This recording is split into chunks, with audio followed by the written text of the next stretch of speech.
Assalamualaikum warahmatullahi wabarakatuh. Bertemu kembali pada kelas pembelajaran jarak jauh untuk kelas 11 semester pertama. Pada kesempatan kali ini, materi yang akan Ibu sampaikan mengenai sistem hukum dan peradilan di Indonesia.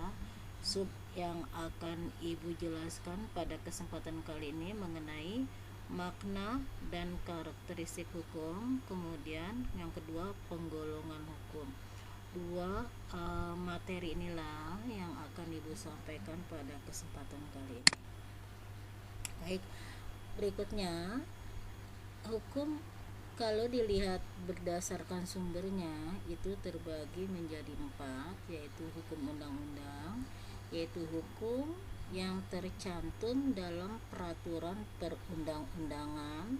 Kemudian ada hukum kebiasaan, yaitu hukum yang terletak pada aturan-aturan kebiasaan. Kemudian ketiga, hukum traktat, yaitu hukum yang ditetapkan oleh negara-negara di dalam suatu perjanjian antar negara atau traktat. Yang keempat, hukum jurisprudensi, yaitu hukum yang terbentuk karena keputusan hakim. Baik, Ibu akan memaparkan, menjelaskan makna dan karakteristik hukum. Makna hukum adalah peraturan-peraturan yang dibuat untuk mengatur atau membatasi tingkah laku manusia untuk menciptakan ketertiban, menjadikan pedoman untuk hidup damai, serta agar tidak terjadi kekacauan di muka bumi ini. Ya, ini yang harus kalian garis bawahi. Hukum itu adalah peraturan untuk mengatur atau membatasi tingkah laku manusia untuk menciptakan ketertiban dan menjadikan pedoman hidup damai, serta agar tidak terjadi kekacauan di muka bumi. Sedangkan karakteristik hukum itu berbentuk peraturan, ya, bentuk peraturan. Peraturan itu apa? Peraturan itu berupa rumusan dari kaidah atau patokan atau ukuran untuk bersikap atau bertindak di dalam pergaulan hidup manusia tentang apa yang seharusnya atau tidak seharusnya dilakukan. Nah, peraturan itu dapat tertulis maupun tidak tertulis. Nah, kalau tertulis itu apa? Tertulis itu biasanya terdapat atau dibukukan atau dikodifikasi dalam peraturan perundang-undangan. Nah, kalau tidak tertulis itu seperti hukum adat, ya. 3, bersifat memaksa atau berlakunya dapat dipaksakan.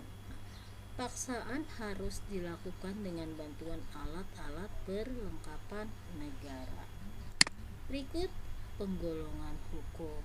Kalian lihat ini berdasarkan skema hukum terbagi ke dalam digolongkan ke dalam ada wujud hukum. Wujud hukum itu bersifat objektif, bisa bersifat subjektif, ya.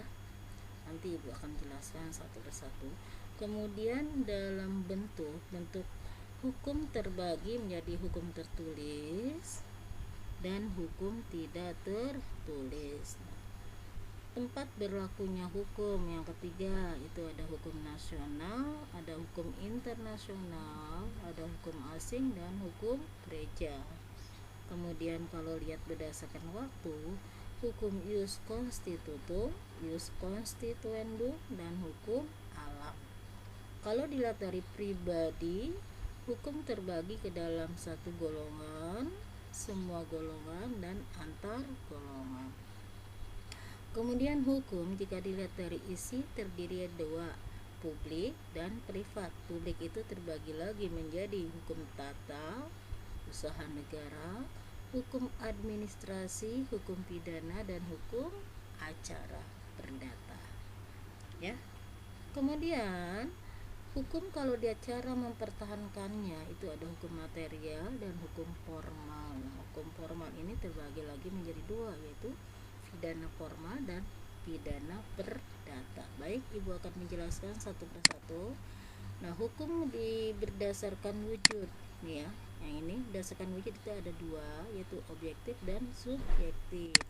Nah, kalau berdasarkan objektif, hukum untuk mengatur hubungan antara dua orang atau lebih yang berlaku umum. Dengan kata lain, hukum dalam suatu negara yang berlaku umum dan tidak mengenai orang atau golongan tertentu. Artinya, hukum ini menjangkau siapa saja. Hukum berlaku untuk siapa saja, semua golongan, semua bangsa, itu objektif ya. Kemudian yang kedua, hukum subjektif, yaitu hukum yang timbul dari hukum objektif dan berlaku terhadap seorang atau lebih. Hukum subjektif sering juga disebut dengan hak ya. Nah, hukum subjektif ini berlaku dari hukum berdasar dari hukum objektif ini, itu yang dikenal dengan hak.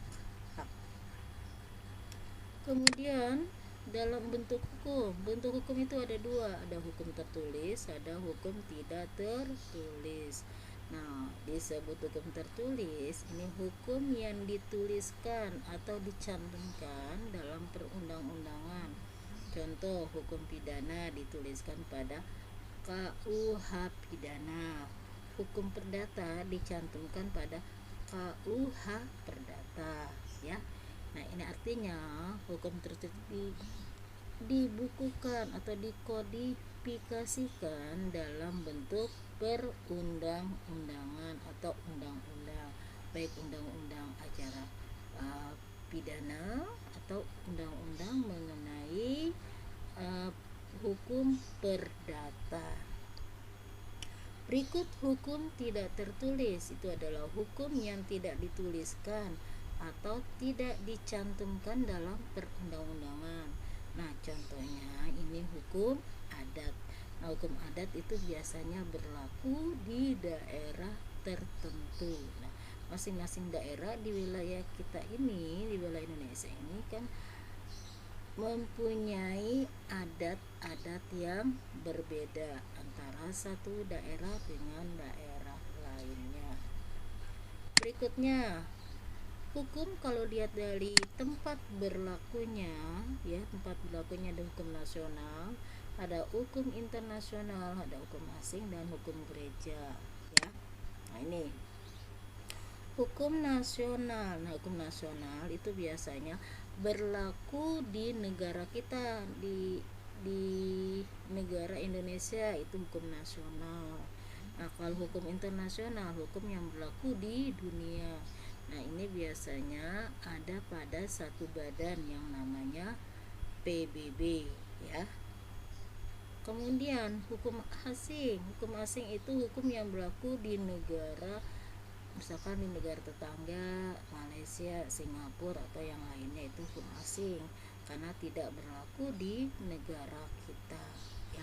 Misalkan TKI atau tenaga kerja yang berada di negara lain, nah itu berlaku hukum negaranya. Nah, negara kita bukan hukum yang berlaku di negara Indonesia, tapi negara tempat di mana dia bekerja.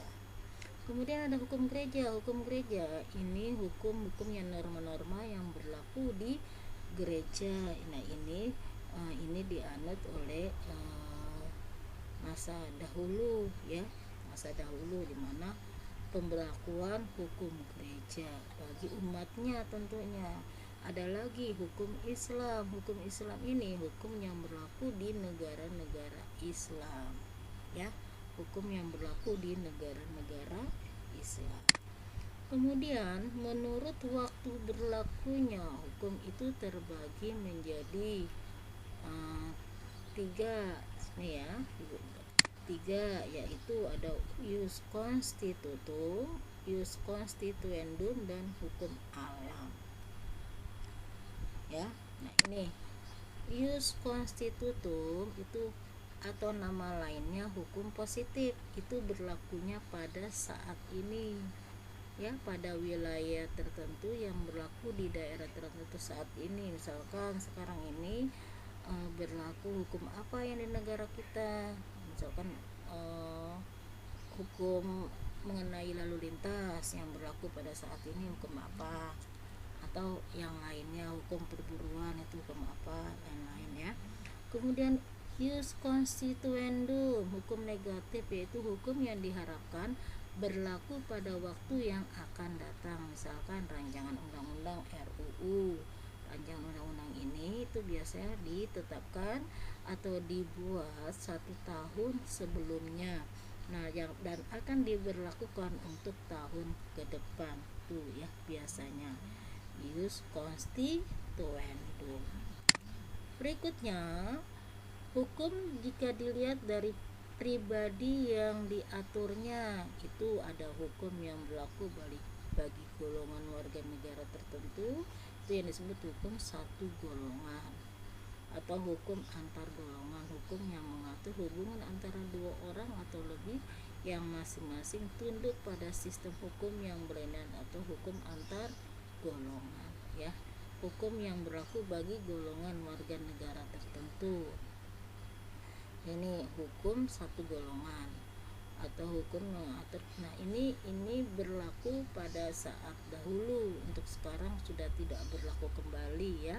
Sekarang hukum menjangkau semua golongan ya, baik golongan kaya maupun golongan miskin, atau golongan pengusaha, golongan pribadi-pribadi yang biasa. Nah, hukum berdasarkan isi itu ada 2, ada hukum publik, ada hukum privat. Nah, hukum publik yaitu hukum yang mengatur hubungan antara negara dengan individu. Penekanan di sini ya, anak-anak perhatikan, negara dengan individu atau warga negara, menyangkut kepentingan umum atau publik. Hukum publik dibagi lagi menjadi hukum pidana, yaitu mengatur tentang pelanggaran dan kejahatan, memuat larangan dan sanksi pidana. Nah, pidana misalkan yang termasuk pidana apa? Pembunuhan ya, pelecehan, pemerkosaan, penculikan dan lain-lain, itu masuk kategori pidana. Kemudian ada hukum tata negara, yaitu mengatur hubungan antara negara dengan bagian-bagiannya. Nah, ini ada di ketatanegaraan. Hukum tata usaha negara atau administratif, itu mengatur tugas kewajiban negara. Ini juga ada di ketatanegaraan. Nah, yang ketiga ada hukum internasional, yaitu mengatur hubungan antara negara seperti hukum perjanjian internasional, hukum perang internasional dan sebagainya. Hukum internasional ini berlaku di antar negara ya, negara satu dengan negara lain, ini berlaku hukum internasional. Misalkan perdagangan antara Indonesia dengan negara-negara lain. Nah, ini yang mengatur hukum internasional ya, atau perjanjian dalam perang. Nah, itu juga perang perdamaian atau lain-lain. Nah, itu juga mengatur hukum internasional. Kemudian hukum privat atau sipil ya, yaitu hukum yang mengatur hubungan antara individu yang satu dengan individu lain. Perhatikan, ini penekanan pada individu yang satu dengan individu yang lain. Ini termasuk negara seperti pribadi. Hukum privat ini terbagi lagi menjadi 2 ya, hukum perdata, yaitu hukum yang mengatur hubungan antara individu secara umum, contoh hukum keluarga, hukum kekayaan, hukum waris, hukum perjanjian, dan hukum perkawinan. Yang kedua, hukum perniagaan, dalam hal ini atau perdagangan, dagang, yaitu hukum yang mengatur hubungan antar individu dalam perdagangan. Contoh, hukum tentang jual beli, hutang piutang, pendirian perusahaan, dagang dan sebagainya. Ini adalah hukum berdasarkan isi ya, yang ini hukum berdasarkan isi. Kemudian yang terakhir, ini Hukum kalau dilihat dari cara mempertahankannya, ya, cara mempertahankannya. Nah, ini terbagi dua, ada hukum material, yaitu hukum yang mengatur hubungan antara anggota masyarakat yang berlaku umum tentang hal-hal yang dilarang dan dibolehkan untuk dilakukan, misalkan ya, hukum pidana, hukum perdata, hukum dagang dan sebagainya. Materi material itu isi hukum itu sendiri, ya, maksudnya material itu isi hukum, yaitu hukum yang mengatur hubungan antara masyarakat yang berlaku umum. Ini kalau berbicara material itu berarti isi atau ketetapan-ketetapan yang ada di dalam undang-undang, ya. Nah, hukum formal itu hukum yang mengatur bagaimana cara mempertahankan melaksanakan hukum material, misalkan hukum acara pidana, KUHP, hukum acara perdata dan sebagainya. Perlu ibu tekankan kembali, ya. Yang namanya hukum material itu adalah isi hukum itu sendiri. Misalkan kalau di dalam kitab undang-undang tentang hukum itu ada peraturan-peraturan yang tertulis, ya. Peraturan yang tertulis itulah yang disebut dengan material. Misalkan pelanggar pidana pembunuhan dikenai hukuman berapa tahun. Nah, itu kan tertulis dalam material atau kitab undang-undang. Nah, praktek di lapang atau pelaksanaannya ada pada hukum formal, yaitu hukum yang mengatur bagaimana cara melaksanakan hukum material itu, misalkan hukuman cara pidana, KUHP, cara perdata dan sebagainya. Nah, ya, ibu rasa dua materi yang ibu sampaikan cukup sampai penggolongan hukum, ya. Nanti untuk selanjutnya dua materi lagi yang akan ibu sampaikan pada kesempatan mendatang. Untuk selanjutnya ibu harap kalian samakan buka buku paket yang telah disediakan oleh sekolah. Kemudian untuk berikutnya perintah soal ada pada simak yang ibu kirim. Demikian pemberian materi jarak jauh yang ibu sampaikan pada kesempatan kali ini. Mudah-mudahan kita dalam lindungan Allah Subhanahu wa taala, ya. Ibu akhiri, wabillahi taufik wal hidayah. Wassalamualaikum warahmatullahi wabarakatuh.